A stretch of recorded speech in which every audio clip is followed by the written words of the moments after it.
করলে কবিরা গুনাহ হবে। সবাই সালামের জবাব দিবেন। আবার সালাম দিচ্ছি। আসসালামু আলাইকুম ওয়া রাহমাতুল্লাহ। ওয়ালাইকুম সালাম ওয়া রাহমাতুল্লাহি ওয়া বারাকাতুহু। আসসালাতু ওয়াসসালামু আলাইকা ইয়া রাসূলাল্লাহ। আসসালাতু ওয়াসসালামু আলাইকা ইয়া হাবিবাল্লাহ। الصلاة والسلام عليك يا شافع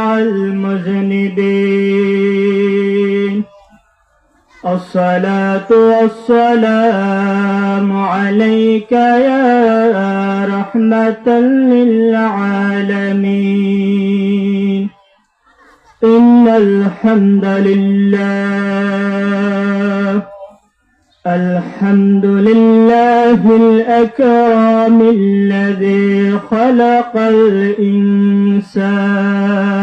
الإنسان وكرم وعلمه من البيان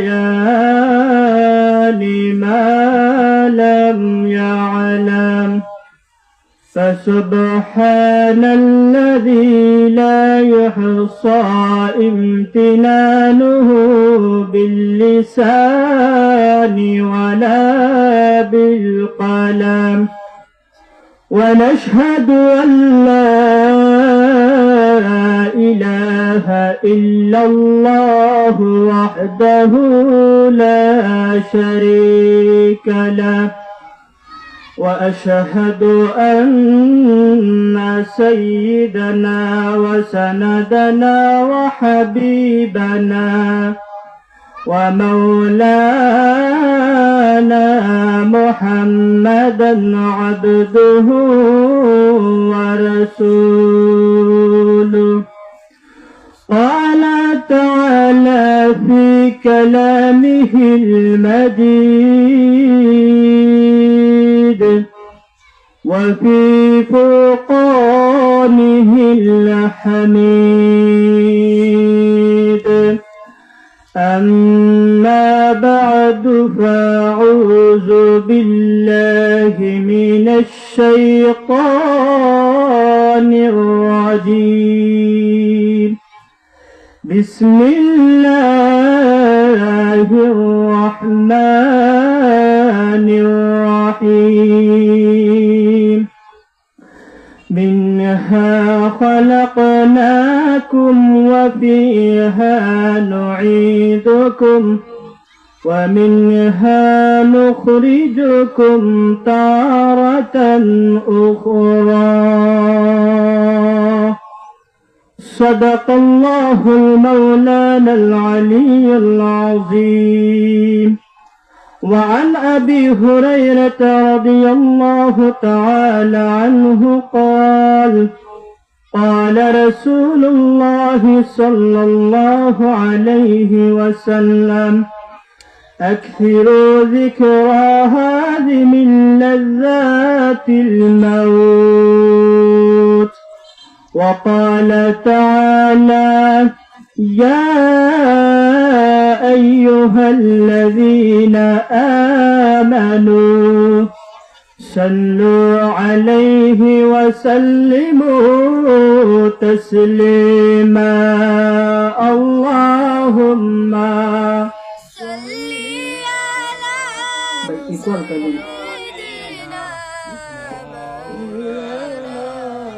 محمد وعلى آل سيدنا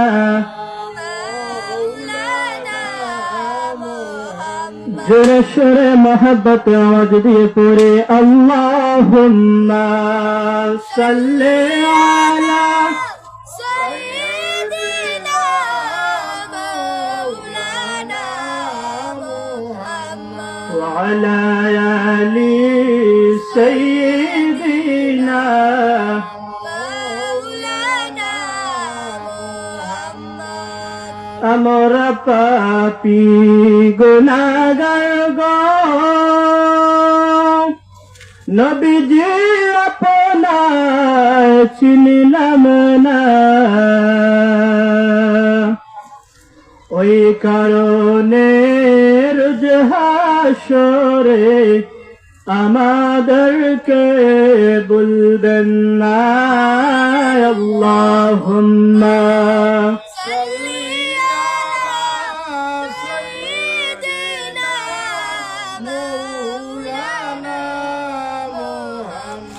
وعلى آل سيدنا مولانا لك কোটি দরুদ সালাম আমরার জিন্দা নবীর কদমে, বিশ্বভুবন হইল সিজন যে নবীজির কারণে আল্লাহুম্মা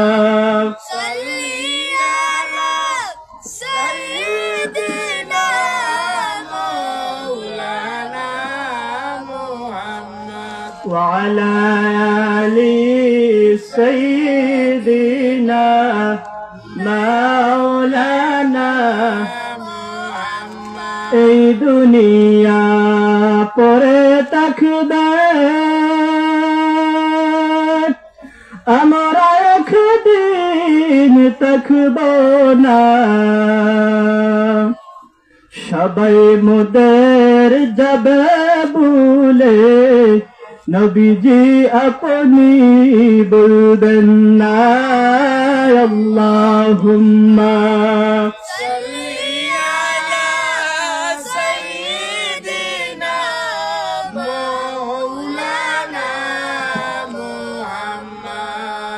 وعلى آل سيدنا مولانا لا إله إلا الله لا إله إلا الله لا إله إلا الله لا إله إلا الله لا إله إلا الله আল্লাহ বহু দূরে মদিনা আমরা কেমনে যাব জানি না, আল্লাহ বহু দূরে মদিনা আমরা কেমনে যাব জানি না, দয়া হইলে দয়া দয়া হইলে দয়া যাব সোনার মদিনা, লা ইলাহা ইল্লাল্লাহ লা ইলাহা ইল্লাল্লাহ লা ইলাহা ইল্লাল্লাহ আসিয়া খেলে প্রেমের খেলা, ফিরাউন দে তার বিষম ডালা, আসিয়া খেলে প্রেমের খেলা, ফিরাউন দে তার বিষম ডালা, আল্লাহ বলেন ও জিবরাইল, আল্লাহ বলেন ও জিবরাইল খুলে দাও জান্নাতের তালা, লা ইলাহা ইল্লাল্লাহ লা ইলাহা ইল্লাল্লাহ লা ইলাহা ইল্লাল্লাহ আল্লাহু আল্লাহ আল্লাহু আল্লাহ আল্লাহু আল্লাহ আল্লাহু আল্লাহ আল্লাহু আল্লাহ আল্লাহু আল্লাহ আল্লাহু আল্লাহ আল্লাহু আল্লাহ সালাহ তো সালাম গো আমার দুরুদ সালাম গো আমরার কইও নবী মুস্তাফা তোমরা যারা যাও গো মদিনায় মাশাআল্লাহ আল্লাহ আল্লাহ আল্লাহ আল্লাহ আল্লাহ আল্লাহ আল্লাহ আল্লাহ মদিনা শরীফের মাটি চোখে মুখে সুরমা মাখিও এ মোহন পবিত্র মাটি এ মন পবিত্র মাটি আমার নবীর পাকরাও যায় তোমরা যারা যাও গো মদিনায় মারহাবা আল্লাহ আল্লাহ আল্লাহ আল্লাহ আল্লাহ আল্লাহ আল্লাহ আল্লাহ আল্লাহ মদিনা শরীফের মাঝে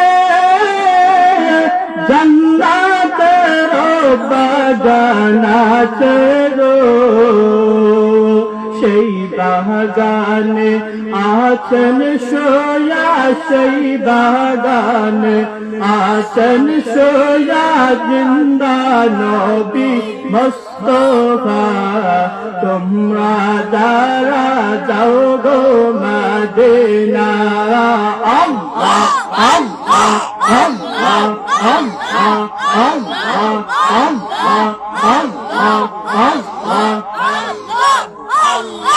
পাইলে নিরালাই গো নবী পাইলে নিরালাই আল্লাহ আল্লাহ আল্লাহ আল্লাহ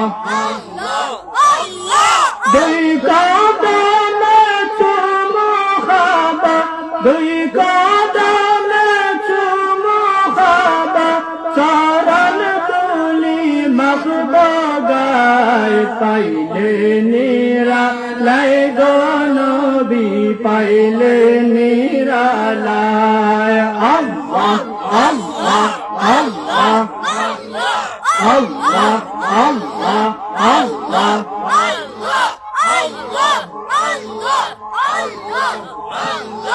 আল্লাহ আল্লাহ لا إله إلا الله محمد رسول الله صلى الله عليه وسلم আলহামদুলিল্লাহ ইসলামী যুব সংঘ লাল খাজান মসজিদ কমিটির উদ্যোগে অষ্টম বার্ষিক ইসলামী মহাসুন্নি সম্মেলনে চলমান অধিবেশনের সম্মানিত সভাপতি সাহেব আজকের মাহফিলের প্রধান অতিথি হযরত মাওলানা মুফতি রফিকুল ইসলাম আনসারী সাহেব ঢাকা আজকের মাহফিলের প্রধান বক্তা হযরত মাওলানা হাফিজ মুস্তাফা কামাল আহমদ সাহেব মুহতামিম দরগাহ আলী দারুল কোরআন হাফিজিয়া মাদ্রাসা আজকের মাহফিলের বিশেষ অতিথি হযরত মাওলানা আনোয়ার হোসেন জিহাদি সাহেব সুনামগঞ্জি আজকের মাহফিলের প্রধান আকর্ষণ হযরত মাওলানা আনোয়ার হোসেন জালালী সাহেব ইমাম ও খতিব শরীফপুর কেন্দ্রীয় জামে মসজিদ সহ আমার সামনে উপবিষ্ট অত্র এলাকার মুরব্বিয়ান যুবক ভাইরা ছোট ছোট সুনামনীরা পর্দার আড়ালের পর্দা নিশা আবেদা সালেহা দিনদার ইমানদার সম্মানিতা মা ও বোনেরা সবাই আল্লাহ পাক রব্বুল আলামিনের শানশাহী দরবারে অসংখ্য অগণিত শুকরিয়া আদায় করি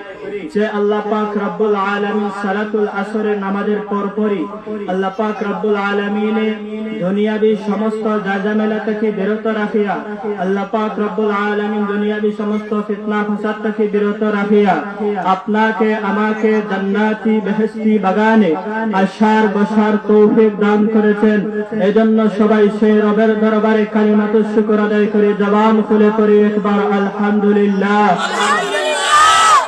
আর শুকরিয়া আদায় করি যে আল্লাহ পাক রব্বুল আলামিন অসংখ্য অগণিত নবী ও রাসূল প্রেরণ করে আপনার আমার নবী সাইয়্যিদুল মুরসালিন শফিউল মুযনাবিন রাহমাতুল লিল আলামিনকে শ্রেষ্ঠ নবী হিসাবে পাঠিয়েছেন, যে নবীর উম্মত হওয়ার জন্য অসংখ্য অগণিত নবী রাসূলগণ আল্লাহর কাছে দরখাস্ত করেছিলেন যে আল্লাহ, আপনি আমাদেরকে নবুয়তি না দিয়া আখির জামানার নবী সাইয়্যিদুল মুরসালিন মুহাম্মদুর রাসূলুল্লাহ সাল্লাল্লাহু আলাইহি ওয়াসাল্লামের উম্মত হিসাবে দুনিয়ার জমিনে প্রেরণ করেন।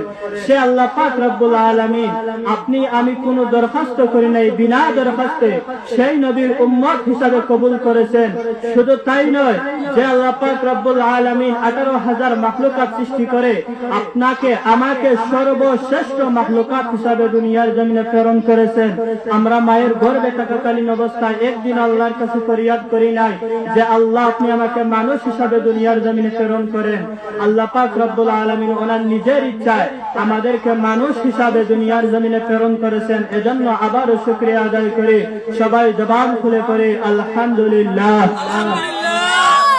হাজিরিন কিরাম, সময় সংক্ষেপ, যতটুকু আলোচনা করব মাঝে মধ্যে আপনারা সুবহানাল্লাহ, আলহামদুলিল্লাহ, আল্লাহু আকবার এই বাক্যগুলো বলতে পারবেন তো ইনশাআল্লাহ? একবার যদি কেউ সুবহানাল্লাহ, আলহামদুলিল্লাহ, আল্লাহু আকবার এই বাক্যগুলো তার জবান থেকে বের করে আল্লাহ পাক রব্বুল আলামিন আসমান এবং জমিনের মধ্যখানে যতগুলা ফাঁকা জায়গা আছে এই সমস্ত ফাঁকা জায়গাগুলোকে ওই বান্দার নামায়ে আমলের মধ্যে আল্লাহ সুবহানাহু ওয়া তাআলা নেকি দ্বারা ভরপুর করে দেন। বলুন সুবহানাল্লাহ। শুধু তাই নয়, আপনার আমার সুবহানাল্লাহ, আলহামদুলিল্লাহ, আল্লাহু আকবার এই বাক্যটাকে পৌঁছে দেওয়ার জন্য 30,000 ফেরেশতা আসমান থেকে দুনিয়ার জমিনে আগমন করে। আবার আল্লাহ সুবহানাহু ওয়া তাআলা ডেকে ডেকে বলে, আমার ফেরেশতা তোমরা যাও না গ্রামে জামে মসজিদের মাঠে, দেখো আমার কিছু বান্দা সুবহানাল্লাহ, আলহামদুলিল্লাহ, আল্লাহু আকবার এই বাক্যগুলো উচ্চারণ করেছে। আমার বান্দার জবানের বাক্যটা সর্বপ্রথম যে ফেরেশতা আমি আল্লাহর কাছে এনে পৌঁছে দিতে পারবা, আমি আল্লাহ আমার বান্দার জবানের বাক্যের উসিলায় তুমি ফেরেশতাকে পুরস্কার দান করবে। যেরকম আল্লাহু আকবার। আপনার আমার জবানের বাক্যের উসিলায় ফেরেশতা সম্মানিত হয়। এই জবানের দাম কম না বেশি? এই জবানের দাম অত্যন্ত বেশি। এই জন্য আমরা আমাদের জবান আল্লাহর রাস্তায় বের করবো, আল্লাহর শুকরিয়া আদায় করবো। হাজিরিন কিরাম, আমি আপনাদের সামনে কোরআনুল কারীম থেকে একটা আয়াতে কারিমা তিলাওয়াত করেছি। নবীজি সাল্লাল্লাহু আলাইহি ওয়াসাল্লামের অসংখ্য অগণিত হাদিসের ভান্ডার থেকে ছোট্ট একটা হাদিসে কারিমা তিলাওয়াত করেছি। আয়াত ও হাদিসের আলোকে সামনে রাখিয়া কথা বলার চেষ্টা করব। ওয়া মা তাওফীকি ইল্লা বিল্লাহি আলাইহি তাওয়াক্কালতু ওয়া ইলাইহি উনীব। আল্লাহ পাক রব্বুল আলামিন আমাদেরকে এই দুনিয়ার জমিনে সৃষ্টি করেছেন, তার পিছনে কারণ আছে না নাই? তার পিছনে কারণ অবশ্যই আছে। এই যে আপনার আজকের মাহফিলে আসলেন, এর পিছনে কারণ আছে না নাই? কারণ আছে। বলে সিন্নি খাওয়া? বলে না, সিন্নি খাওয়া না। এখন যারা বসেছেন, ওয়াল্লাহি আল্লাহর কসম আপনাদের অন্তরে সিন্নির কোনো দান্দা নাই, আছে শুধু আল্লাহর মহব্বত, আল্লাহর রাসূলের মহব্বত। সুবহানাল্লাহ। সিন্নি খাওয়ার একদল আছে, আজ 12টার পরে যখন মাইকে এলান হবে যে সিন্নি বিতরণ, দেখবা তারা ঘুম থেকে চোখ মুজদাই উঠে আইব, আইয়ারি সিন্নি খাওয়ার লাগে। এর লাগে আল্লাহ রাসূল সাল্লাল্লাহু আলাইহি ওয়াসাল্লামে ফরমান, আমার উম্মতেরা তোমরা দ্বীনি মজলিসে জান্নাতের বাগানে বসো। নবীর মহব্বত, আল্লাহর ভালোবাসা নিয়ে এই বেহেশতের বাগানে যারা আসবে আজকের জন্য তারা জান্নাতের মেহমান। সুবহানাল্লাহ। হাজিরিন কিরাম, আল্লাহ পাক রব্বুল আলামিন আমাদের সৃষ্টি করেছেন, তার পিছনে কারণ কি? আল্লাহকে যদি আমরা জিজ্ঞেস করি, আল্লাহ তার পিছনে কারণ কি? আপনি আমাদেরকে কেন সৃষ্টি করলেন? আল্লাহ সূরা মুলকের 2য় লাইনে আল্লাহ পাক রব্বুল আলামিন তার জবাব দেন, الذي خلق الموت والحياة ليبلوكم أيكم أحسن عملا। আল্লাহ পাক রব্বুল আলামিন বলেন, আল্লাযী খালাকাল মাউত, এরে আমার বান্দা বান্দীরা, আমি আল্লাহ মরণকে সৃষ্টি করেছি, ওয়াল হায়াতা, তারপরে হায়াতকে সৃষ্টি করেছি। আল্লাহ চাইলে আমাদের মরণকে সৃষ্টি না করলে পারতেন। আমার আল্লাহর সেই ক্ষমতা আছে না নাই? আল্লাহর সেই ক্ষমতা আছে। আল্লাহ আমাদের হায়াত সৃষ্টি করে পারতেন, মরণকে সৃষ্টি না করলে আমার আল্লাহ পারতেন। কিন্তু আল্লাহ বলে, বান্দারে আল্লাযী খালাকাল মাউত, সর্বপ্রথম আমি আল্লাহ মরণকে সৃষ্টি করেছি, ওয়াল হায়াতা, তারপরে হায়াতকে সৃষ্টি করেছি। ওগো মালিক আল্লাহ, আপনি আমাদের হায়াত মরণ কেন সৃষ্টি করলেন? আল্লাহ জবাব দেয়, বান্দারে লিয়াবলুয়াকুম আইয়ুকুম আহসানু আমালা। সুবহানাল্লাহ। আল্লাহ বলেন, কার চাইতে কার উত্তম আমল হয় এটাকে পরীক্ষা করার জন্য আমি আল্লাহ হায়াত আর মরণ এই দুইটাকে সৃষ্টি করেছি। সুবহানাল্লাহ। আল্লাহ বলে, বান্দা দুনিয়ার জমিনে 20 বছর, 40 বছর, 50, 60, 70, 80 বছর হায়াত পাইলা। তোমার এই হায়াত জিন্দেগিতে বান্দা তুমি কি করেছো? আমি আল্লাহর ইবাদত বন্দেগি করেছো কিনা? ওরে আমার বান্দা, আমি আল্লাহর হুকুম আহকাম মেনে চলেছে কিনা? এগুলাকে পরীক্ষা করার জন্য আমি আল্লাহ তোমাদের হায়াত আর মরণ এই দুইটাকেই সৃষ্টি করেছি। সুবহানাল্লাহ। হাজিরিন কিরাম, সাহাবীয়ে ইজম, আল্লাহ নবী সাল্লাল্লাহু আলাইহি ওয়াসাল্লাম মেরাজের মধ্যে যখন গেলেন, নবীজির সাথে জিবরাইল আলাইহিস সালাতু ওয়াস সালাম মেরাজের মধ্যে গিয়েছিলেন। আল্লাহ নবী সাল্লাল্লাহু আলাইহি ওয়াসাল্লাম 7 আসমান পাড়ি দিয়ে যখন সিদরাতুল মুনতাহায় চলে গেলেন, সিদরাতুল মুনতাহায় যাওয়ার পরে আল্লাহর নবী দেখেন বিশাল বড় একটি গাছ। এই গাছের নিচে একজন বিশাল আকৃতির মানুষ বসা। আল্লাহর হাবিব রহমাতুল লিল আলামিন নবীজি আজরাইল আলাইহিস সালাতু ওয়াস সালামকে দেখিয়ে জিবরাইলকে বলেন, ভাই জিবরাইল, এই লোকটা কেন রে এই জায়গার মধ্যে বসে আছে? জিবরাইল ডেকে বলে, ইয়া রাসূলুল্লাহ, ইয়া হাবিবাল্লাহ, ওগো আল্লাহর নবী, উনি হলেন মালাকুল মউত আজরাইল। মায়ের সামন থেকে সন্তানকে নিয়ে আসে। ইয়া রাসূলুল্লাহ, ইয়া হাবিবাল্লাহ, ওগো আল্লাহর পয়গম্বর, উনি এমন একজন লোক, উনি বাবার সামন থেকে সন্তান নিয়ে আসে, সন্তানের সামন থেকে বাবাকে নিয়ে আসে। ইয়া রাসূলুল্লাহ, ইয়া হাবিবাল্লাহ, ওগো আল্লাহর নবী, উনি হলেন মালাকুল মউত আজরাইল, উনি মানুষের রূহ কবজ করে। আল্লাহর নবী ডেকে বলে, জিবরাইল রে, ও ভাই জিবরাইল, ওই লোককে আমি আজকে একটি প্রশ্ন করতে চাই। আল্লাহর হাবিব রাহমাতুল লিল আলামিন নবীজি আজরাইলকে ডেকে ডেকে বলেন, এরে আজরাইল, ও আজরাইল, তুমি কিভাবে এতগুলা মানুষের রূহ কবজ করো? এতগুলা মানুষের মৃত্যু কিভাবে তুমি ঘটাও? মালাকুল মউত আজরাইল জবাব দেয়, ইয়া রাসূলুল্লাহ, ইয়া হাবিবাল্লাহ, আল্লাহর নবী গো, আপনি জানেন না গো, আমার আল্লাহ পাক রব্বুল আলামিন কুদরতি ভাবে একটি গাছ তৈরি করেছেন। এই গাছের প্রত্যেকটি পাতায় পাতায় প্রত্যেক বনি আদমের নাম লেখা। ইয়া রাসূলুল্লাহ, ইয়া হাবিবাল্লাহ, ওগো আল্লাহর নবী, আল্লাহ পাক রব্বুল আলামিন এই গাছটি যখন তৈরি করলেন, এই গাছের পাতার মধ্যে প্রত্যেক বনি আদমের নাম লিখলেন। আল্লাহ পাক রব্বুল আলামিন সূরা কলমের মধ্যে জানায়া দেন, নুন ওয়াল কলামি ওয়া মা ইয়াসতুরুন।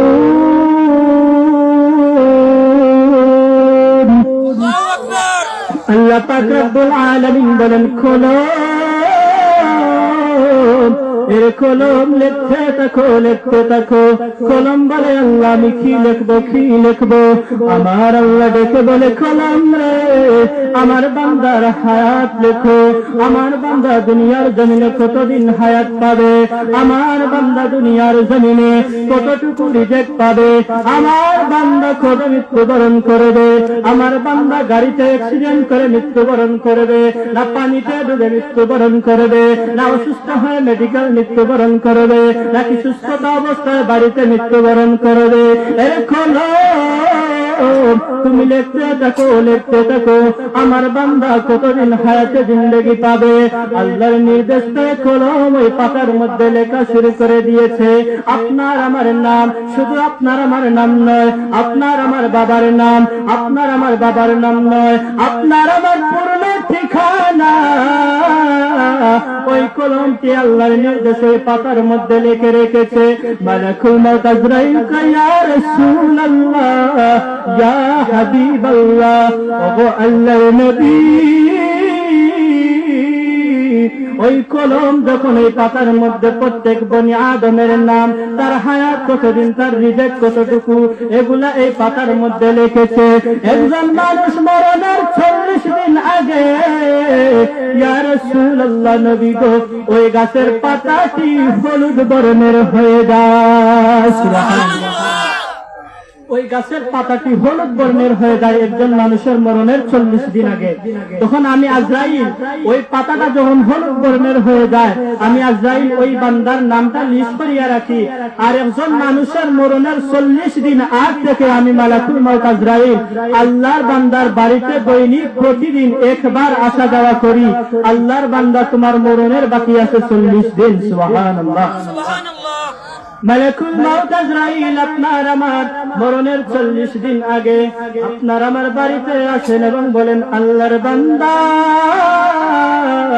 গুনার কাজ ছেড়ে দাও, আল্লাহর রাস্তায় ফিরে আসো, আল্লাহর নাফরমানি ছেড়ে দাও। এর বান্দা আল্লাহর রাস্তায় ফিরে আসো, নামাজ আদায় করো, তোমার মরণের বাকি আছে মাত্র 40 দিন। ইয়া রাসূলুল্লাহ, ইয়া হাবিবাল্লাহ, ওগো আল্লাহর নবী। আর যখন আর একদিন 40 দিন থেকে কমে যায়, 39 দিন বাকি থাকে, আমি আবারও যাই। এইভাবে আল্লাহর বান্দার বাড়িতে 40 দিন আগ থেকে আমি প্রতিদিন একবার আসা যাওয়া করি। আল্লাহর বান্দাকে বলি, আল্লাহর বান্দা মরণের জন্য তৈরি হও, তওবা করে গুনাহ ছেড়ে দাও, আল্লাহর বান্দা আল্লাহর রাস্তায় ফিরে আসো। ইয়া রাসূলুল্লাহ, ইয়া হাবিবাল্লাহ, ওগো আল্লাহর পয়গম্বর, আল্লাহর বান্দা যদি নেককার বান্দা হয়ে থাকে, আল্লাহর বান্দা তওবা করে আল্লাহর রাস্তায় ফিরে আসে, গুনার কাজ ছেড়ে দেয়, আল্লাহর নাফরমানি ছেড়ে দেয়, আল্লাহর বান্দা প্রতিদিন 5 বেলার নামাজ মসজিদে গিয়ে জামাতের সহিত আদায় করে, ইয়া রাসূলুল্লাহ, আল্লাহর বান্দা নেকির কাজ বাড়িয়ে দেয়। ওই ব্যক্তির মরণের 3 দিন আগে ওগো আল্লাহর নবী, আমি মালাকুল মউত আজরাইল আল্লাহর বান্দার বাড়িতে দৈনিক 3 বার যাই। জোরে কোন আল্লাহু আকবার। ইয়া রাসূলুল্লাহ, দৈনিক আমি আল্লাহর বান্দার বাড়িতে 3 বার আসা যাওয়া করি। ও আল্লাহর বান্দা, তোমার মরণের বাকি আর মাত্র 3 দিন, আল্লাহর রাস্তায় ফিরে আসো, নাফরমানি কাজ ছেড়ে দাও, তওবা করে আল্লাহর রাস্তায় ফিরে আসো, নেকির কাজ বাড়িয়ে দাও। ওগো নবীজি, ওই বান্দা যদি নেককার হয়ে থাকে, মরণের আগে দেখবেন সন্তানগুলোকে ডেকে ডেকে বলে, আমার সন্তানেরা রে, অমুক বন্দে আমার অতটুকু জায়গা আছে, আমি মারা যাওয়ার পরে তোমরা জায়গাগুলো ভাগ করে নিবা। সাবধান রে সন্তানেরা, ফিতনা পছন্দ করিও না। বাবা সন্তানকে দেখে দেখে বলে, সন্তান অমুক ইমাম সাহেব দিয়া আমার জানাজার নামাজ পড়াইবা, অমুক আলিম দিয়ে আমার জানাজার নামাজ পড়াইবা। এইভাবে ওসিয়ত করতে থাকে। এবং কি বাবা সন্তানকে বলে, সন্তান অমুক জায়গায় আমার কবর দিবা। এইভাবে নেককার বান্দা মরণের আগে আত্মীয় স্বজনের কাছে ওসিয়ত করতে থাকে। আল্লাহর নবী সাল্লাল্লাহু আলাইহি ওয়াসাল্লাম বলেছেন, আরে আজরাইল, ও আজরাইল, তুমি যখন আমার উম্মতের জানটা বাহির করো, আমার উম্মতের রূহটা যখন তুমি বাহির করো, কিভাবে আমার উম্মতের রূহ বাহির করো? আল্লাহর নবীকে মালাকুল মউত আজরাইল জবাব দেয়, ইয়া রাসূলুল্লাহ, ইয়া হাবিবাল্লাহ, ও আল্লাহর নবী, ওই বান্দা যদি নেককার বান্দা হয়, ওই বান্দা যদি গুনাহগার বান্দা হয় না, নেককার বান্দা যদি হয়ে থাকে, আমি যখন তার রূহটা বাহির করি, আমি আল্লাহর জান্নাতের নিয়ামতগুলো আল্লাহর বান্দার সামনে তুলে ধরি, ও আল্লাহর বান্দা আল্লাহর জান্নাতের নিয়ামতগুলো দেখো, আল্লাহর বান্দা জান্নাতের নিয়ামতগুলো দেখুন দেখতে থাকে। তারপরে আমি আল্লাহর বান্দার রূহটা বাহির করি, ইয়া রাসূলুল্লাহ ইয়া হাবিবাল্লাহ, আল্লাহর নবী গো, আল্লাহর বান্দা নেককারের মরণের সময় কোনো কষ্ট হয় না, যদিও কষ্ট হয় আল্লাহর জান্নাতের নিয়ামত দেখার পরে আল্লাহর বান্দার সমস্ত কষ্ট দুঃখ দূর হয়ে যায়। আল্লাহর নবীর সাহাবী হযরত আবু হুরায়রা রাদিয়াল্লাহু তাআলা আনহু থেকে বর্ণনা, وعن أبي هريرة رضي الله تعالى عنه قال قال رسول الله صلى الله عليه وسلم أكثروا ذكر هذه اللذات الموت। আল্লাহর নবীর সাহাবী হযরত আবু হুরায়রা রাদিয়াল্লাহু তাআলা আনহু বর্ণনা করেন, রাসূলুল্লাহ পাক সাল্লাল্লাহু আলাইহি ওয়াসাল্লাম বলেছেন, তোমরা দুনিয়ার বুক বিনষ্ট জিনিস মৃত্যুকে বেশি বেশি ভয় করো, বেশি বেশি করে মৃত্যুর কথাটি স্মরণ করো। কেহ যদি দৈনিক প্রতিদিন 20 থেকে 40 বার মরণের কথাটি স্মরণ করে, আল্লাহর নবী রাহমাতুল আলামিন বলেছেন, ওই দিন যদি ওই ব্যক্তি মারা যায় আমার আল্লাহ সুবহানাহু ওয়া তাআলা তাকে শহীদের মর্যাদা দান করবেন।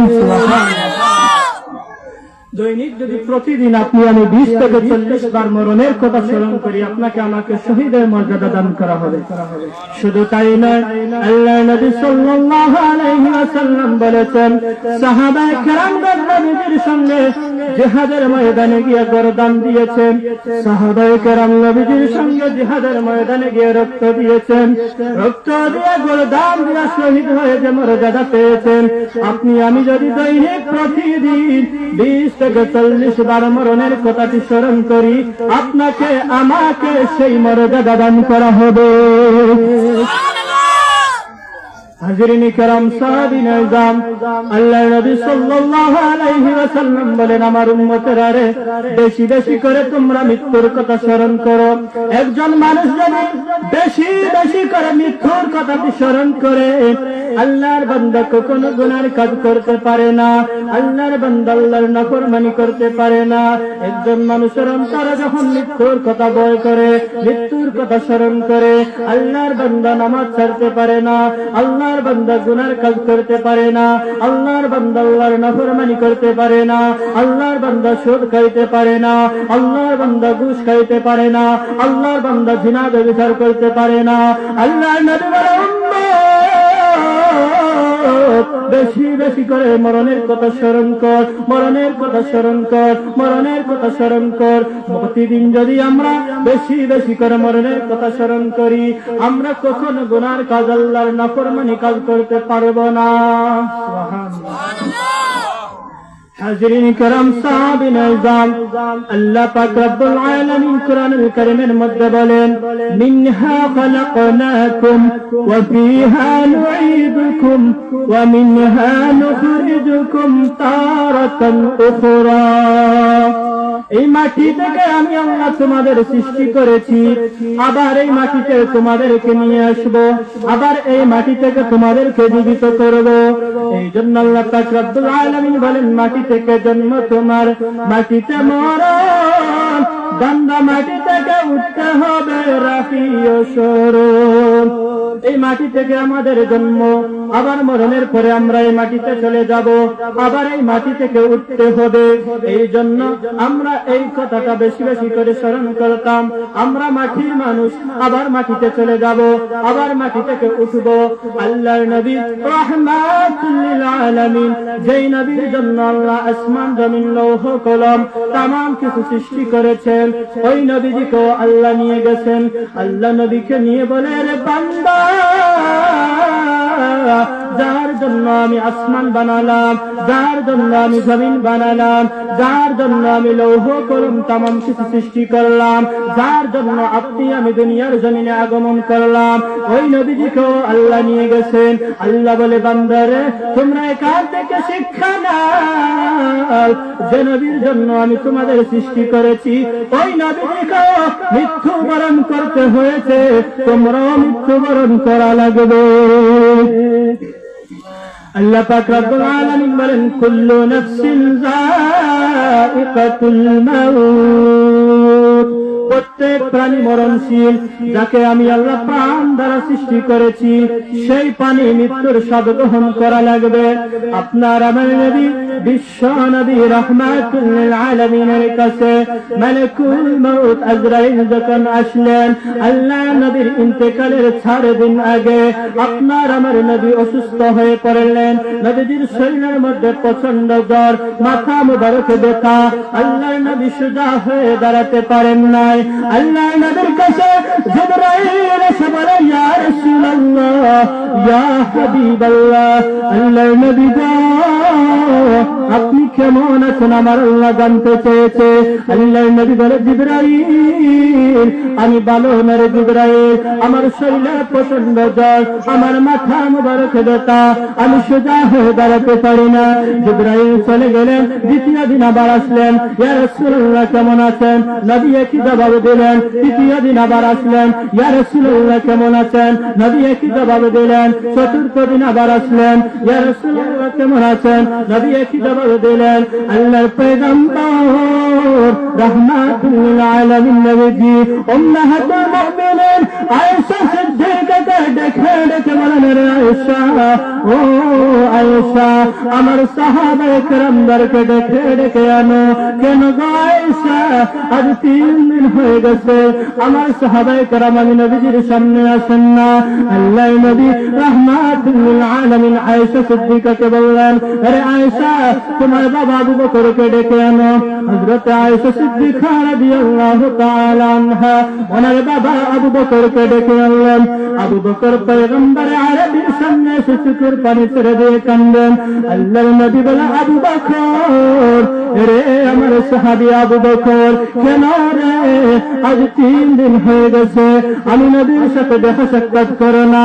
রে আবু বকর আমি নবীর কাছে কি কোনো কষ্ট পেয়েছো, দুঃখ পেয়েছো? কেন রে আমি নবীর সামনে আসো না? হযরত আবু বকর দেখে দেখে বলে, ইয়া রাসূলুল্লাহ, ইয়া হাবিবাল্লাহ, ওগো আল্লাহর নবী আপনি আজ 3 দিন ধরে যে পরিমাণ অসুস্থ হয়ে পড়েছেন, আমাদের মন শক্তি দেব, আপনি আমাদেরকে চিরতরে এতিম বানিয়ে চলে যাবেন। ইয়া রাসূলুল্লাহ, ইয়া হাবিবাল্লাহ, ওগো আল্লাহর নবী আপনার চেহারা মুবারক দেখলে আমাদের সেই কথা স্মরণ হয়ে যায়। আপনি যদি আমাদেরকে এতিম বানিয়ে চলে যান, আমরা কোথায় যাব, কি করব? আল্লাহ নবীর সাহাবী আবু বকর চলে গেলেন। ওমর এসে দাঁড়ালেন, চোখের পানি ছেড়ে দিয়ে কাঁদলেন, ইয়া রাসূলুল্লাহ, ইয়া হাবিবাল্লাহ, আজ 3 দিন ধরে আপনি যে পরিমাণ অসুস্থ হয়ে পড়েছেন, আমাদের মন সাক্ষী দেয় আপনি আমাদেরকে চিরতরে এতিম বানিয়ে চলে যাবেন। আল্লাহর নবী রাহমাতুল লিল আলামিনের সমস্ত সাহাবায়ে কেরামগণ আসলেন, একই কথা বললেন। এবার আল্লাহর নবী রাহমাতুল লিল আলামিন নবীজি ফাতেমাকে ডেকে ডেকে বলেন, এরে ফাতেমা, ও আমার কলিজার কন্যা, আমার কলিজার টুকরা নাতি হাসান আর হুসাইন কোথায়? হাসান আর হুসাইনকে ডেকে আনো। হাসান আর হুসাইন আল্লাহর নবীর সামনে আসলেন। ওগো নানা, আপনি যদি বিদায় হয়ে যান, আপনি যদি আমাদেরকে এতিম বানিয়ে চলে যান, নানা গো আমরা 2 ভাই 3 দিনের পেটের খিদা নিয়া আপনি মুহাম্মদুর রাসূলুল্লাহর চেহারা মুবারক দেখলে আমরা 3 দিনের পেটের খিদা দূর হয়ে যাবে। নানা, ও নানা, আজকে যদি আপনি বিদায় হয়ে যান, আজকে যদি আপনি চলে যান গো নানা, আমরা কার চেহারার দিকে তাকাইব? কাকে আমরা নানা নানা বলে দেখবো? কার চেহারার দিকে তাকাই আমাদের পেটের খিদা দূর করবো? ও নানা, আপনি আমাদের ছেড়ে চলে যাবেন না। আল্লাহর নবী দেখে বলেন, হাসাইন ও হুসাইন রে, আমি নবী এই মুহূর্তে বিদায় হয়ে যাব, আমি নবী এই মুহূর্তে চলে যাব। এ নাতিরা, আমি নবী যদিও বিদায় হয়ে যাব, তোমাদের কাছে আমার একটা ওসিয়ত করে দেয় রে নাতি। ওরে নাতি হাসান আর হুসাইন, তোমরা যখন মৃত্যুবরণ করবা, মৃত্যুবরণ করার পরে আল্লাহ যখন নির্দেশ হয়ে যাবে হাসরের ময়দানে যাওয়ার জন্য, তোমরা দুই ভাই হাসরের ময়দানে যাইবা না। এ হাসাইন, ও হুসাইন রে, তোমরা দুই ভাই কবর থেকে উঠিয়া সর্বপ্রথম মিজানের পাল্লার কিনারে যাইও। এ হাসাইন, ও হুসাইন, আমার গুনাহগার উম্মতের নামে আমল নামা, আমার উম্মতের নেকি আর বদি যখন মিজানের পাল্লার মধ্যে উঠানো হবে, এর হাসাইন, ও হুসাইন রে, আমার উম্মতের নেকির পাল্লা যদি পাতলা হয়ে যায়, আমার উম্মতের বদির পাল্লা যদি বাড়ি হয়ে যায়, আমার উম্মতেরকে ফেরেশতারা জাহান্নামে নিয়ে যাবে। এর হাসাইন, ও হুসাইন রে, তোমরা দুই ভাই কবর থেকে সর্বপ্রথম মিজানের পাল্লার মধ্যে যাইবা। আমার উম্মতের নেকি বাদে যখন ফেরেশতারা ওজন দিবে, নেকির পাল্লা যদি পাতলা হয়ে যায়, তোমরা দুই ভাইয়ের শাহাদাতে আমল নামা আমার উম্মতের নেকির পাল্লার মধ্যে দিও। তারপরে আমার গুনাহগার উম্মতদেরকে জাহান্নামে নিতে দিও না। আল্লাহ নবী রাহমাতুল আলামিন নবীজি হাসান আর হুসাইনকে ডেকে বললেন, হাসাইন রে, ও হুসাইন, তোমরা দুই ভাইয়ের শাহাদাতের আমল নামা দেওয়ার পরেও আমার উম্মতের নেকির পাল্লা যদি বাড়ি না হয়, তোমরা দুই ভাই নেকির পাল্লাকে টেনে ধরে রাখবা, নেকির পাল্লা ওজন দিতে দিবা না। তোমরা ফেরেশতাকে বলবা, ফেরেশতা, আমাদের নানা যখন আসবে, আমাদের নানা আসার পরে নেকির পাল্লা ওজন দিবা। এর হাসাইন, আরে হুসাইন, দুই ভাই দুই পাল্লায় ধরে রাখবা, আমি নবী আসলে আমার উম্মতের নেকি বধি ওজন দেওয়া হবে। এবার আল্লাহ নবী খাতুনে জান্নাত মা ফাতেমাকে ডেকে বললেন, ও আমার মা ফাতেমা, এই মুহূর্তে আমি নবীর কাছে তুমি কোনো কিছু জানতে চাওনি না, আমি নবী বিদায় হয়ে যাব।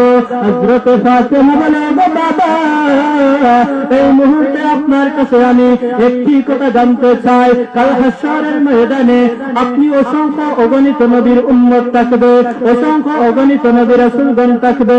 ইয়া রাসূলুল্লাহ, ইয়া হাবিবাল্লাহ, ও পয়গম্বর, আপনার উম্মতেরা আপনি নবীকে কোথায় কোথায় তালাশ করলে পাবে, এই কথাটি আমি জানতে চাই। আল্লাহর নবী দেখে বলেন, রে ফাতেমা, আমার উম্মতেরা 6টি জায়গায় তালাশ করলে আমি নবীকে পাবে। 1 নম্বরে মিজানের পাল্লার কিনারে, 2 নম্বরে হাউজে কাউসারের কিনারে, 3 নম্বরে পুলসিরাতের ফুলের কিনারে, 4 নম্বরে জাহান্নামের দরজার সামনে। আল্লাহ নবীর আল্লাহ নবীর খলিজার কন্যা ফাতেমা দেখে বলে, ও বাবা, আপনি কেন মিজানের পাল্লার মধ্যে থাকবেন? আল্লাহ নবী দেখে বলেন, এরে ফাতেমা, আমার উম্মতের নেকি বদি যখন মিজানের পাল্লার মধ্যে উঠানো হবে, আমার উম্মতের নেকি বদি যখন মিজানের পাল্লায় উঠানো হবে, আমার ফেরেশতারা জাহান্নামের ফেরেশতারা আমার উম্মতকে জাহান্নামে নিয়ে যাবে। এই জন্য আমি নবী মিজানের পাল্লার মধ্যে থাকবো। 2 নম্বরে আমি নবী হাউজে কাউসারের কিনারে থাকবো। তার কারণ হইল রে মা, আমার না উম্মত যখন কাল হাসরের ময়দানে আল্লাহ পাক রব্বুল আলামিন আমার উম্মতের মাথার আদত করে 12টি সূর্যের তাপ চলে দেবেন। আল্লাহর সূর্যের তাপে আমার উম্মত হাউমাউ করে কাঁদতে থাকবে, আমার উম্মতের পানির পিপাসায় গলা শুকিয়ে যাবে। ওই হাসরের ময়দানে আমি নবী আমার হাউজে কাউসারের পানি আমি নিজ হাতে আমার উম্মতদেরকে পান করাবো। আল্লাহ নবীর মা ফাতেমা দেখে বলেন, গো বাবা, আপনি কেন গো পুলসিরাতের ফুলের কিনারে থাকবেন? আল্লাহ নবী দেখে বলেন, আরে ফাতেমা, আমি ওই কারণে পুলসিরাতের ফুলের কিনারে থাকবো। রে মা, পুলসিরাতের ফুল সাধারণ কোন ফুল নয়, যেই ফুল লম্বা হবে 30,000 মাইল, যেই ফুল চুলের চাইতে আরো বারিক হবে, হিয়ার চাইতে আরো দার হবে। রে ফাতেমা, আমার উম্মত সেই পুল পাড়ি দিতে পারবে না। ওই দিন আমি নবী আমার ডান হাতে ধরে ধরে আমার উম্মতদেরকে পুলসিরাতের পুল পার করাবো। হযরত ফাতেমা ডেকে বলেন, বাবা গো, আপনি জাহান্নামের দরজার সামনে কেন থাকবেন? আল্লাহর নবী ডেকে বলেন, ওরে ফাতেমা, আমি জাহান্নামের দরজার সামনে ওই কারণে থাকবো, আমার উম্মতদেরকে ফেরেশতারা যখন জাহান্নামে নিয়ে যাবে, জাহান্নামের দরজার সামনে আমি নবী এইভাবে হাত দিয়ে দাঁড়িয়ে থাকবো, এ ফেরেশতা আমার একটা উম্মতকে জাহান্নামে ঢুকতে দিব না। এ ফাতেমা, ওই কারণে আমি নবী জাহান্নামের দরজার সামনে থাকবো, আমার একটা উম্মত ওই হাসরের ময়দানে জাহান্নামের দরজা দিয়ে ঢুকতে দিব না। হযরত ফাতেমাতুল জোহরা যখন এই চারটি কথা জানলেন, আল্লাহ নবী হাওমা করে কান্না শুরু করে দিলেন, ফাতেমাও কান্না শুরু করে দিলেন। হঠাৎ করে আল্লাহ নবী ফাতেমার কানের মধ্যে কি যেন বললেন। আল্লাহ নবীর মেয়ে ফাতেমা মুস্কি হাসি দিলেন। হযরত উম্মাহাতুল মুমিনিন আয়েশা সিদ্দিকা প্রশ্ন করলেন, ও নবী বেটি ফাতেমা, নবীজি যখন চারটি সুসংবাদ দিলেন, নবী চারটি জায়গায় হাসরের ময়দানে থাকবেন, তুমি কান্নাকাটি শুরু করে দিলা। আবার নবীজি তোমার কানের মধ্যে কি বললেন, তুমি আবার মুস্কি হাসি দিলা।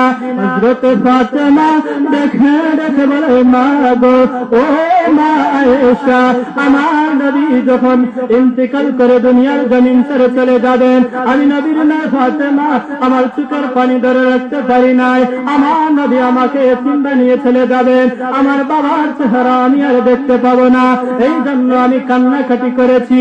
আমার কান্না দেখে আমার নবী আমার বাবা যান, আমি ফাতেমার খানের মধ্যে এসে বললেন, মারে খাদিও না।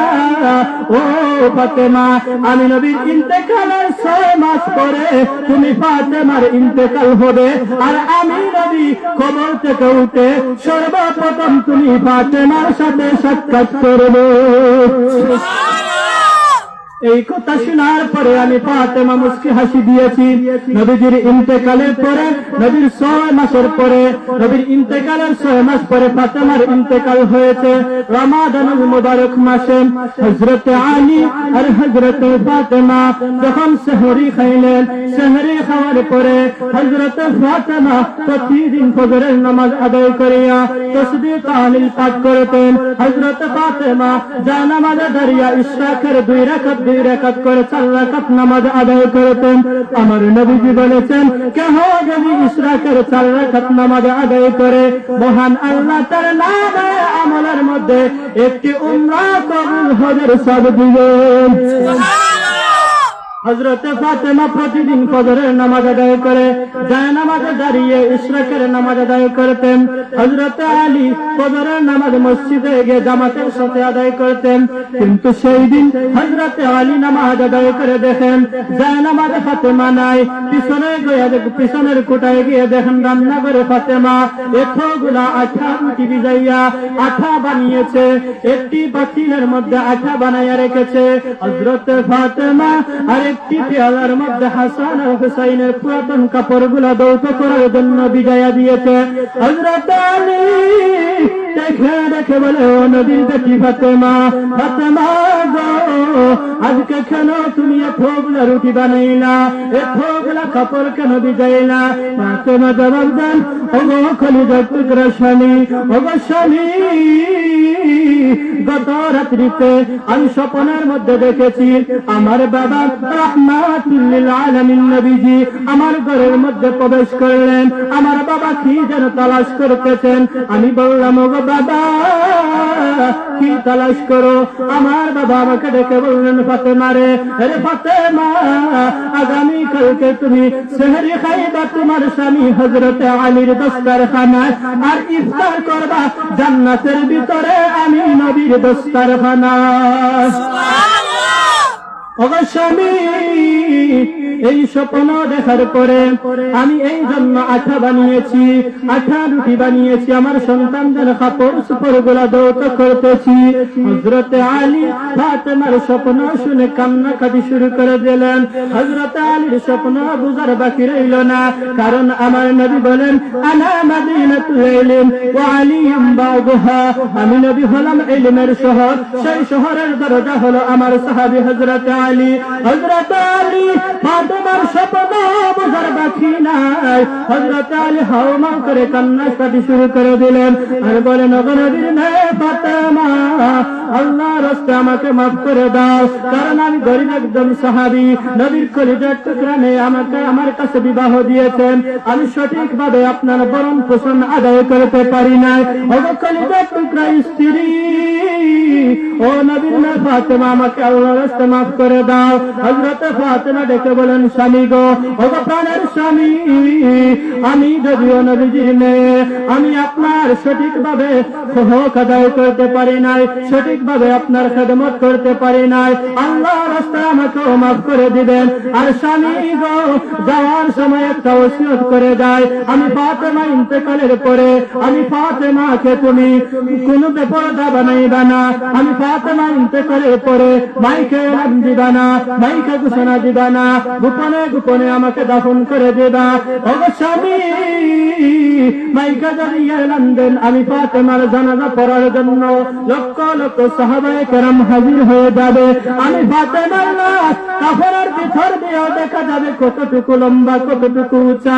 ওগো স্বামী, সাবধান সাবধান, আমি দুনিয়ার জমিনে থাকাকালীন অবস্থায় একদিনও তো পর্দা হয়ে চলি নাই, আমি মারা যাওয়ার পরে আমাকে বেপরদা বানাইবা না, কোনো এলান দিবা না, বিনা এলানে আমাকে দাফন করে দিবা, আমার জানাজা পড়াইয়া দিবা। হযরতে ফাতেমা যখন ইন্তেকাল করলেন, হযরতে ফাতেমাকে খাটের মধ্যে তুললেন, তুলিয়া খাট নেওয়ার জন্য 4 জন মানুষ লাগে। হযরতে ইমাম হাসাইন এক কাটে ধরলেন, ইমাম হুসাইন আরেক কোনায় ধরলেন, হযরতে আলী আরেক কোনায় ধরলেন, এখন আরেকটি কোনায় ধরার জন্য আরেকজন লোক বাকি। হঠাৎ করে আল্লাহর নবীর সাহাবী হযরতে আলী তাহায়া দেখেন ঘরের দরজার সামনে দাঁড়িয়ে আছে আল্লাহর নবীর সাহাবী হযরতে আবু যর গিফারি। সুবহানাল্লাহ। আলী বলে আবু যর, আমি জানাইলাম না, আমি মাইকে এলান দিলাম না, ঘোষণা দিলাম না, তুমি কেমনে জানলা রে আবু যর? আবু যর গিফারি জবাব দেয়, ওগো আলী, যদিও আপনি জানেন নাই, গত রাত্রি আল্লাহর নবী আমার ঘরের মধ্যে হাজির হয়েছেন, আমাকে দেখে বলেন আবু যর, আগামীকাল আমার কলিজার টুকরা দেখি, আমার কলিজার টুকরা মেয়ে ফাতেমা ইন্তেকাল করবে। রে আবু যর, আমি আমার মেয়ে ফাতেমার লাশটা তুমি আবু যর গিফারি যাইবা, আমার সাহাবী আলী নিয়ে আসবে, আমার কলিজার টুকরা নাতি হাসান আর হুসাইন, এই 4 জন ব্যক্তি আমার ফাতেমাকে দাফন করবা। হযরতে আবু যর গিফারি আল্লাহ নবীর মেয়ে ফাতেমার লাশটা কবরের মধ্যে নিয়ে গেলেন।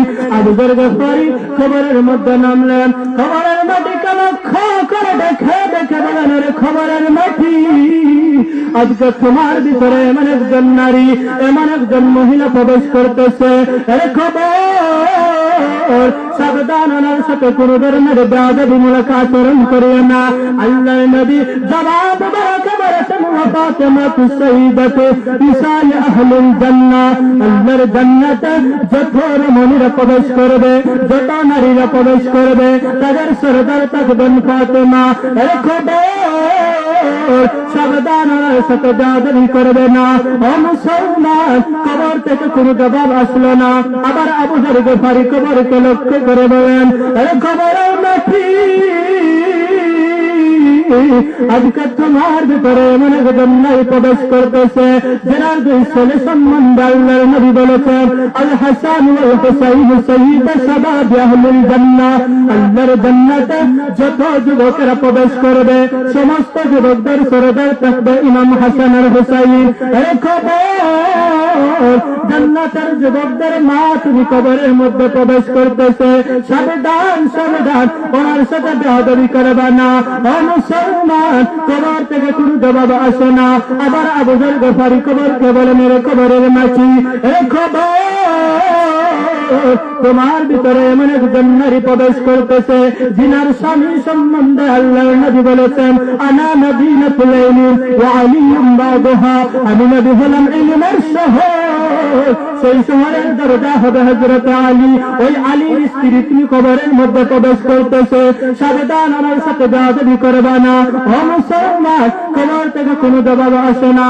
আবার আবু যর গফারি কবরের মাটিকে লক্ষ্য করে বলেন, এ কবরের মাটি, আজকে তোমার ভিতরে এমন একজন নারী প্রবেশ করতেছে যিনার বাবা সম্বন্ধে আমার আল্লাহ বলেছেন, যে নবীকে সৃষ্টি না করলে আসমান জমিন লৌহ কলম কোনো কিছু সৃষ্টি করতেন না। ওই নবীর কলিজার টুকরো শুকাবে, ফাতেমা তুমি কবরের মধ্যে প্রবেশ করতেছে, এর খবর সাবধান, আমার সাথে বেয়াদবি করবা না। কবর থেকে আওয়াজ আসে, এরা আবু যর, আমি জান্নাতের মহিলাদের সরদারনি ফাতেমারে চিনি না, এর খবর আবু যর, আবু যর, আমি জান্নাতের যুবকদের সরদার হাসান হুসাইনের মাকে আমি পরিচয় জানার দরকার নাই, কে নবীর কন্যা, কে আলীর স্ত্রী, আমার পরিচয় জানার দরকার নাই। আমি কবরের মধ্যে যে ঈমান আমার ভালো নিয়ে আসবে, আমি কবর থেকে সুসংবাদ দিব, আহলান সাহলান দিয়ে সালাম জানাবো। নারে তাকবীর, নারে রিসালাত। এবার আল্লাহ নবীর কাছে মালাকুল মউত আজরাইল আসলেন, ইয়া রাসূলুল্লাহ, নবী গো অনুমতি দেন, আপনার রূহটা নিয়ে যাব। আল্লাহ নবী ডেকে বলে, আজরাইল, জিবরাইল চলে আসো। মুহূর্তের মধ্যে জিবরাইল আগমন, ইয়া রাসূলুল্লাহ, নবী গো সব মানুষ মরণশীল, আপনিও মৃত্যুবরণ করতে হবে। আল্লাহ নবী বলে, ইয়া জিবরাইল, জিবরাইল, আমি জানতে চাই রে, আমার মরণের পরে আমার দাফন কোথায় হবে? হযরত জিবরাইল দেখে দেখে বলে, ইয়া রাসূলুল্লাহ, ইয়া হাবিবাল্লাহ, ও আল্লাহর নবী, আপনি ইন্তেকালের পরে আপনার দেহ মুবারক আল্লাহর আরশের ডান পাশে দাফন করা হবে। আল্লাহর নবীর কান্না আরো বেড়ে গেছে, না রে জিবরাইল, আমি আরশের ডান পাশে থাকবো, আমি জানতে চাই আমার গুনাহগার উম্মতের দাফন কোথায় হবে। জিবরাইল কয়, ইয়া রাসূলুল্লাহ, ইয়া হাবিবাল্লাহ, আল্লাহর নবী গো, আপনার উম্মতের দাফন দুনিয়ার জমিনে হবে। নবী কয়, না রে জিবরাইল, না, আমার গুনাহগার উম্মত দুনিয়ার জমিনে থাকবে, আমি নবী আল্লাহর আরশের ডান পাশে থাকবো, তা হইতে পারে না। আমার উম্মতে দুনিয়ার জমিনে থাকতে চায়, আমি নবীও ওই দুনিয়ার জমিনে থাকতে চাই। এবার আল্লাহর নবীর কাছে মালাকুল মউত আজরাইল এসে নবীর রূহটা বাহির করবে। আল্লাহর নবী সিনা মুবারকের মধ্যে আজরাইলের ডান হাতের শাহাদাত আঙ্গুল মুবারক যখন রাখলেন, আল্লাহর নবী চিৎকার মেরে বলেন, আজরাইল, রে আজরাইল, আমার বুকের উপরে তুমি কি রেখেছো? আজরাইল কয়, ইয়া রাসূলুল্লাহ, আমার শাহাদাত আঙ্গুল মুবারক রেখেছি। আল্লাহর নবী বলেন, রে আজরাইল, মনে হয় রে 7 আসমান 7 জমিন উহুদ পাহাড় আমার বুকের উপর চাপাইয়া দিয়েছো। না রে আজরাইল, আমি জানতে চাই রে, আমার উম্মতের রূহ যখন তুমি বাহির করো, এইভাবে কি আমার উম্মতকে কষ্ট দাও? আজরাইল কয়, ইয়া রাসূলুল্লাহ, ইয়া হাবিবাল্লাহ, আল্লাহর নবী গো, এইভাবে আমি আজরাইলে আর এত সহজে কোনো মানুষের রূহ কবজ করি নাই। সুবহানাল্লাহ। আল্লাহর নবীর রূহ মুবারক যখন আজরাইল বাহির করলেন, আল্লাহর নবীর রূহ নিয়ে আজরাইল প্রথম আসমানে চলে গেলেন। প্রথম আসমান থেকে জবাব আসে, আজরাইল, এই রূহ আমার মধ্যে রাখা যাবে না, এই রূহ নিয়ে চলে যাও। এইভাবে প্রথম আসমান থেকে সপ্তম আসমান পর্যন্ত চলে গেলেন।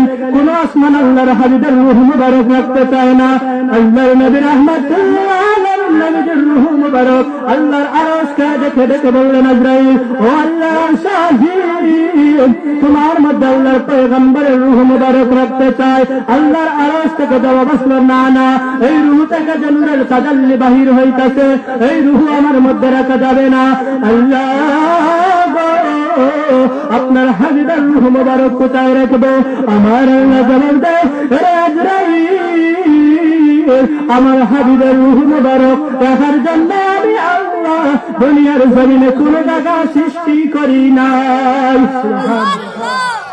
আজরাইল কয় ইয়া রাসূলুল্লাহ রূহ মুবারক আল্লাহ আমি কোথায় রাখবো? আল্লাহ পাক রব্বুল আলামিন বলে রে আজরাইল এই রূহটা যে জায়গা থেকে নিয়ে এসেছো ওই জায়গার মধ্যে আবার ফিরাইয়া দাও। আজরাইল আপনার আমার নবীর রূহ মুবারক বাহির করলেন, আবার নবীর রূহ মুবারক ঢুকাইয়া দিলেন। এখন এখান থেকে একটি প্রমাণ, আপনার আমার নবী হায়াতুন নবী, জিন্দা নবী। আপনার আমার নবী সশরীরে রওজা শরীফের মধ্যে জিন্দা অবস্থায় শুয়ে আছেন। কথা বলেন ঠিক কিনা? শুধু আপনার আমার নবী জিন্দা নবী নয়, এখান থেকে আরেকটি প্রমাণ, আপনার আমার নবী নূরুন আলা নূর, নূরে মুজাসসাম। আপনার আমার নবীর রূহ মুবারক কোন আসমান বসতে চায় না, আল্লাহর আরশে আজিম বসতে চায় না। আমার আল্লাহ বলে ওগো আজরাইল আমার হাবিবের রূহ মুবারক যে জায়গা থেকে নিয়ে এসেছো ওই জায়গার মধ্যে আবার প্রবেশ করে দাও। সুবহানাল্লাহ। আজরিনে کرام সাহাবীন এবং সময় সংকীর্ণ মাগরিবের আযানের টাইম হয়ে গেছে, এজন্য ধারাবাহিকভাবে মাগরিবের নামাজের পরপরই প্রত্যাগনে সে আলোচনা করবেন। যারা এখনো রাস্তাঘাটে বাড়িতে ঘোরাফেরা করতেছেন আমি অনুরোধ করবো আজকের মাহফিলে এসে আজকের মাহফিলের সৌন্দর্য, আজকের মাহফিলকে সফল করে তুলবেন। আজরিনে کرام যা আলোচনা করলাম, যা শুনলাম, আল্লাহ আপনাকে আমাকে প্রত্যেককে নেক আমল করার তৌফিক দান করেন, বেশি বেশি করে মরণের কথা স্মরণ করার তৌফিক দান করেন। সবাই বলি আমিন। ওয়া আখিরু দাওয়ানা আলহামদুলিল্লাহি রাব্বিল আলামিন।